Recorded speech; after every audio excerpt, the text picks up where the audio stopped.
បាទសួស្តីបងប្អូនអរគ្នាបាទស្វាគមន៍មកកាន់វីដេអូថ្មីជាមួយខ្ញុំបាទអញ្ចឹងសម្រាប់បងប្អូនដែលបាទជា fan របស់ DJI ឥឡូវនេះបាទ DJI បានបញ្ចេញនៅឧបករណ៍មួយដែលជាឧបករណ៍ដែលចាំបាច់សំខាន់សម្រាប់បងប្អូនបាទដែលប្រើ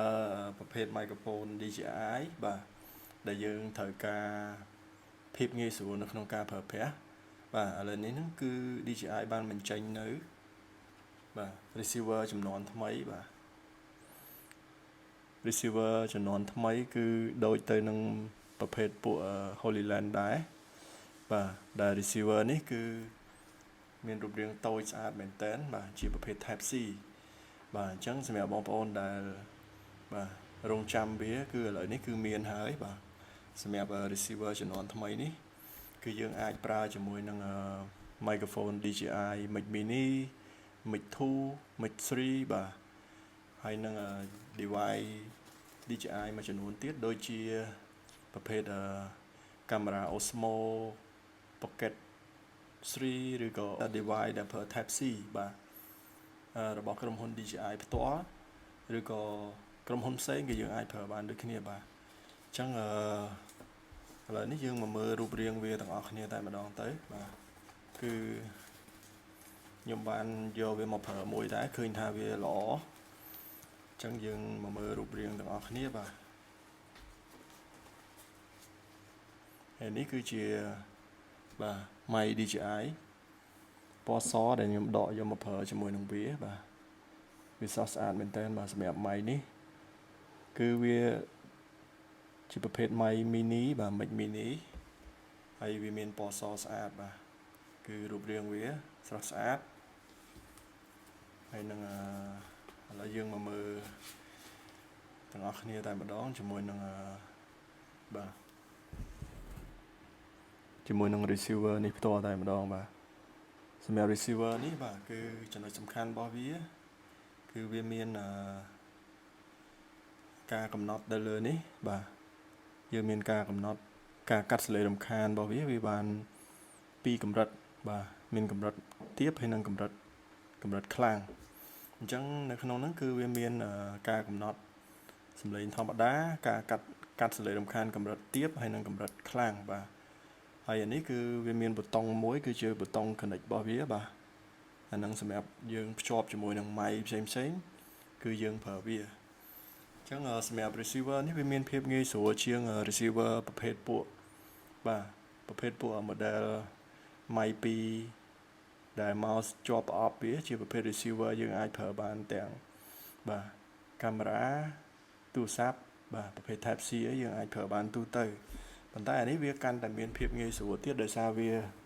បាទវាគ្រាន់តែដោត direct ចូលទៅក្នុងបាទទូរស័ព្ទរបស់យើងគ្រាន់តែដោត direct ចូលគឺវាអាចភ្ជាប់ប្រើបានភ្លាមជាមួយ mic តែម្ដងឬក៏យើងប្រើជាមួយនឹង device កាមេរ៉ាផ្សេងទូទៅបាទគឺល្អមែនតើបាទ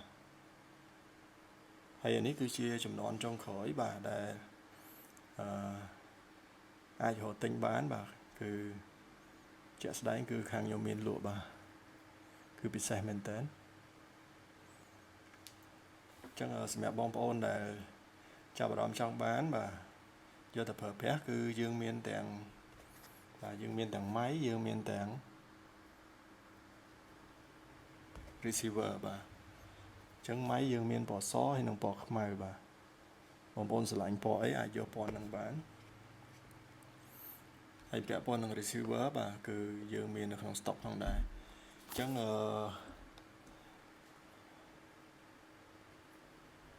សម្រាប់ការពណ៌នាពីវាគឺមានតែប៉ុណ្្នឹងឥឡូវយើងមកមើលពីបាទយើងមកមើលពីការភ្ជាប់វាចូលទៅក្នុងទូរស័ព្ទជាមួយនឹង mic តែម្ដងបាទអញ្ចឹងឥឡូវនេះខ្ញុំសុំដក microphone នេះចេញខ្ញុំដោត mic នេះចូលវិញបាទឥឡូវឃើញថាវាភ្ជាប់គ្នាហើយអញ្ចឹងឥឡូវយើងបើកវាមកសំឡេងធម្មតាបាទយើងបើកកាត់សំឡេងខាងបាទអញ្ចឹងឥឡូវនេះខ្ញុំកំពុងតែភ្ជាប់វាប្រើជាមួយនឹង mic DJI Mic Mini របស់ខ្ញុំផ្ទាល់តែម្ដងបាទទៅលើមុខងារកាត់សលេងរំខានកម្រិតទាបបាទដែលការកាត់សលេងរំខានកម្រិតទាបនេះគឺយើងអាចបាទមាន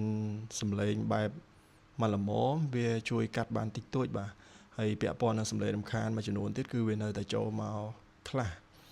បើសិនជាយើងចង់ឲ្យកាត់សំឡេងរំខានកម្រិតខ្លាំងជាងហ្នឹងយើងកាច់វាថែមមួយតង់ទៀតទៅគឺវាបដូរទៅមុខងារផ្សេងមួយទៀតតែម្ដងអញ្ចឹងពាក់ព័ន្ធនឹងការចាប់ចម្ងាយបាទសម្រាប់ការចាប់ចម្ងាយរបស់receiver មួយនេះគឺវាអាចធ្វើបានក្នុងចម្ងាយប្រហែលជាចន្លោះ300ម៉ែត្របាទគឺវាទាបជាង model receiver ដែលមកជាប់នឹងប្រអប់ប្រភេទ Mic 2បាទអញ្ចឹងសម្រាប់ប្រភេទ Mic 2គឺវាមកជាមួយនឹង receiver ដែលអាចចាប់បានរហូតដល់400ម៉ែត្រអញ្ចឹងសម្រាប់ការចាប់400ម៉ែត្រនេះគឺវាឆ្ងាយសម្រាប់ content ជាទូទៅគឺយើងថតគឺយើងមិនងាយថតឆ្ងាយដល់ថ្នាក់ហ្នឹងទេបាទគឺជាធម្មតាគឺអស់ហើយត្រឹមក្រោម100ម៉ែត្រអីហ្នឹងគឺយើងថតបែប content ទូទៅគឺចិត្តទេគឺអត់ឆ្ងាយអញ្ចឹងទេបាទអញ្ចឹងពាក់ព័ន្ធនឹងមុខងារប្រើប្រាស់ផ្សេងដូចជាការកំណត់សំឡេងឲ្យឮតិចឮខ្លាំងគឺយើងអាចចូលទៅកំណត់នៅក្នុង app របស់ DJI Mimo បានធម្មតាហើយនឹងប្រភេទការកំណត់ផ្សេងទៀតនៅក្នុង app របស់វាគឺបាទគឺវាមិនខុសអីពី receiver ប្រភេទ receiver Mic 2ទេគឺវាអាចចូលទៅកំណត់នៅក្នុង app DJI Mimo បានដូចគ្នាដូចជាការកំណត់ផ្សេងរបស់Mic 2មកយ៉ាងម៉េចគឺយើងអាចកំណត់បានដូចគ្នាបាទអញ្ចឹងពាក់ព័ន្ធនឹងគុណភាពសំឡេងដោយតែបងប្អូនដឹងហើយគឺ DJI បាទ